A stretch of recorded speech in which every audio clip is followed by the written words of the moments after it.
बॉलिवूडचे ज्येष्ठ अभिनेते मनोज कुमार यांचे 4 एप्रिल 2025 रोजी निधन झाले. वयाच्या 87व्या वर्षी त्यांनी अखेरचा श्वास घेतला. दीर्घकालीन आजारपणामुळे त्यांना काही दिवसांपूर्वीच मुंबईतील कोकिलाबेन धीरूभाई अंबानी रुग्णालयात दाखल करण्यात आले होते. अखेर शुक्रवारी सकाळी त्यांनी जगाचा निरोप घेतला. त्यांच्या निधनामुळे बॉलिवूड सिनेविश्वावर शोककळा पसरली. मनोज कुमार यांचा जन्म संयुक्त भारतातील लाहोरमध्ये झाला, पण तरीही त्यांची भारत कुमार अशी ओळख आहे. यामागील कारण आणि त्यांची सिने कारकीर्द यावर एक नजर टाकूया. मनोज कुमार यांचा जन्म 24 जुलै 1937 रोजी ब्रिटिश भारताच्या वायव्य प्रांतातील अकोटाबाद मधील एका पंजाबी हिंदू ब्राह्मण कुटुंबात झाला. त्यांचे खरे नाव हरिकृष्ण गिरी गोस्वामी असे होते. फाळणीनंतर ते दिल्लीतील निर्वासित छावणीत आपल्या कुटुंबासह स्थलांतरित झाले.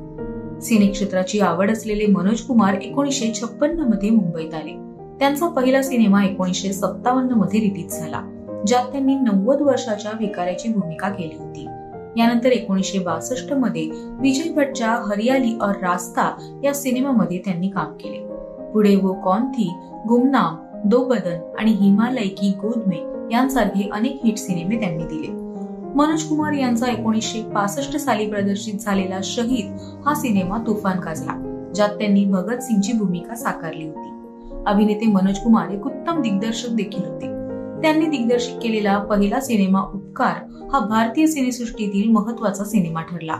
माजी पंतप्रधान लाल बहादूर शास्त्री यांच्या विनंतीवरून आणि जय जवान जय किसानच्या आवाहनानंतर मनोज कुमार यांनी हा सिनेमा बनवला. या सिनेमातील मेरे देश की धरती या गाण्याचा स्वर आजही कानावर पडला तर डोळ्यासमोर मनोज कुमार यांचा चेहरा येतो.